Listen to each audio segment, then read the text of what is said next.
Welcome to Brain Roots IAS. Today we will study Northern Indian temple architecture and the Jyotirlingas. लेकिन सोचिए जरा, क्या हो अगर मैं कहूं कि पत्थर से बनी ये प्राचीन इमारतें सिर्फ पूजा की जगह नहीं, बल्कि ये प्रिसाइज एस्ट्रोनॉमिकल क्लॉक्स हैं और हाईली एक्यूरेट ज्योग्राफिकल मैप्स भी हैं। आज हम एक ऐसी ही आर्किटेक्चरल यात्रा पर चलेंगे जिसमें हम नॉर्दर्न इंडिया के मंदिरों के राज खोलेंगे, उनके ऊंचे शिखरों से लेकर आसमान और कॉस्मोस के साथ उनके गहरे कनेक्शन तक।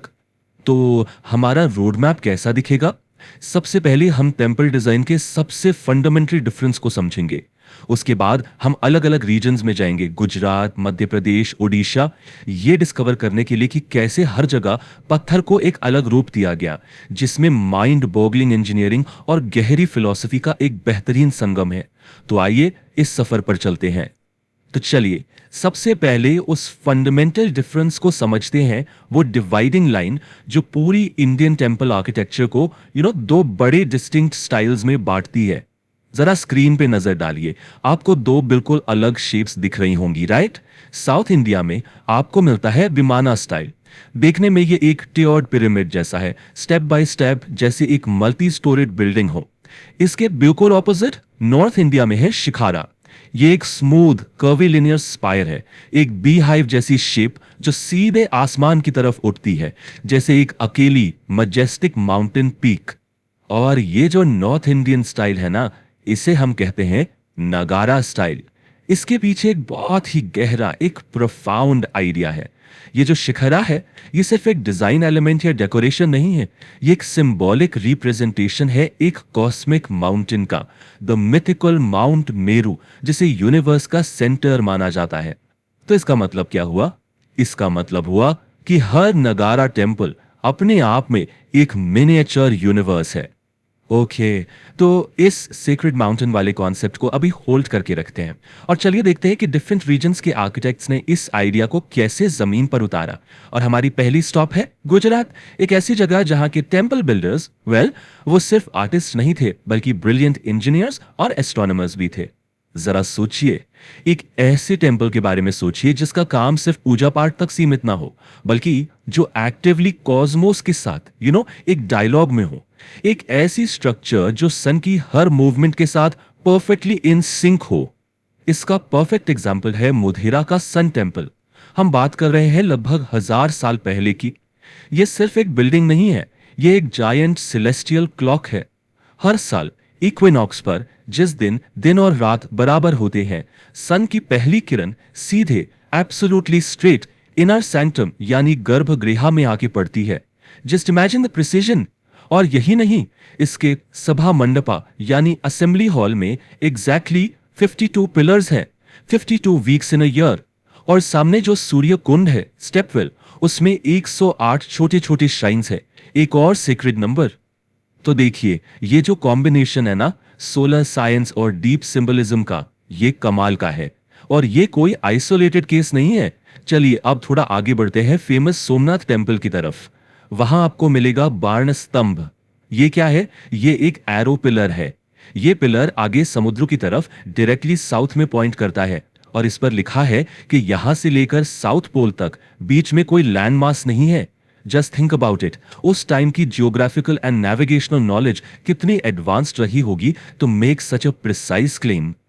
तो अब तक हमने देखा कि टेम्पल्स बाहर की दुनिया यानी एस्ट्रोनॉमी और ज्योग्राफी की नॉलेज को कैसे पत्थरों में बंद करते हैं, राइट? अब चलिए हम अपनी जर्नी को इंडिया के हार्टलैंड में ले चलते हैं, खजुराहो। ये समझने के लिए कि टेम्पल्स अंदर की दुनिया यानी ह्यूमन लाइफ और उसकी फिलॉसफी को कैसे कैप्चर करते हैं। और हाँ, ये एक ऐसी जगह है जिसको लेके बहुत बहुत मिसकंसेप्शंस हैं। आपने भी नोटिस किया होगा, जैसे ही खजुराहो का नाम आता है, लोगों के दिमाग में एक पर्टिकुलर इमेज बन जाती है और यही से सबसे कॉमन सवाल उठता है, is Khajuraho really only about erotic sculptures? ये एक बहुत बड़ा मिथ है। चलिए इसको डेटा से डिबंक करते हैं।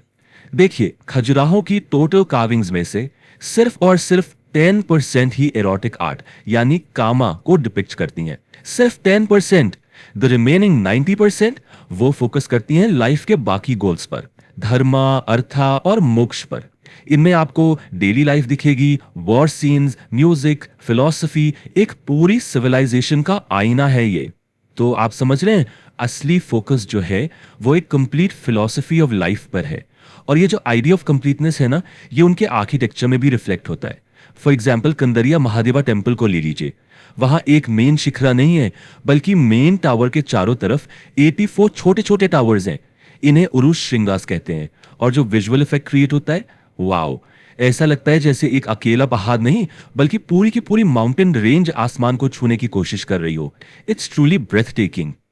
ओके, तो सेंट्रल इंडिया की इन स्टोन माउंटेन से अब हम ट्रैवल करते हैं ईस्ट की तरफ। हम जा रहे हैं उड़ीसा। और यहाँ के आर्किटेक्ट्स ने कॉस्मिक आर्किटेक्चर के आइडिया को बिल्कुल नेक्स्ट लेवल पर ले गए। यहां उन्होंने सिर्फ पहाड़ नहीं बनाया, उन्होंने साक्षात सूर्य देव के रथ को, उनके चैरियट को पत्थर में ढालकर जमीन पर उतार दिया। हम बात कर रहे हैं the one and only Konark sun temple की। ये truly one of the wonders of the world है। आप इमेजिन कीजिए, पूरा टेम्पल स्ट्रक्चर एक जायंट चैरियट की फॉर्म में है। सूर्यदेव का रथ, इसमें 24 इंट्रिकेटली कार्व्ड स्टोन व्हील्स हैं और उससे 7 घोड़े खींच रहे हैं। The scale is just monumental. और ये जो व्हील्स है ना, दे आर एब्सोल्युटली गॉर्जियस। हर एक पर डिटेल्ड कार्विंग है। लेकिन अब तक हमने एक पैटर्न देखा है, राइट? इंडियन टेम्पल आर्किटेक्चर में beauty is never just for beauty sake. उसके पीछे हमेशा एक डीपर फंक्शन, एक डीपर मीनिंग होता है। तो सवाल वही है, क्या ये व्हील्स सिर्फ डेकोरेशन के लिए है? The answer is absolutely not.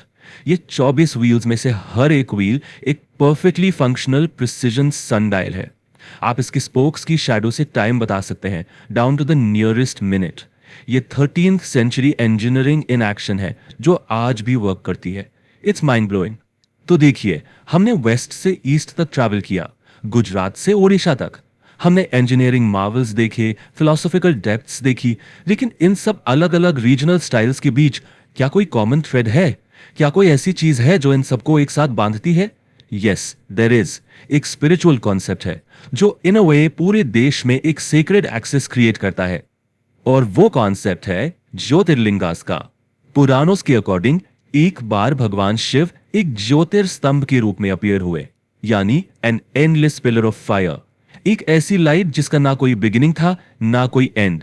और ये जो 12 ज्योतिर्लिंगास हैं, ये धरती पर वो 12 पॉइंट्स माने जाते हैं जहां उस डिवाइन कॉस्मिक लाइट ने टच किया।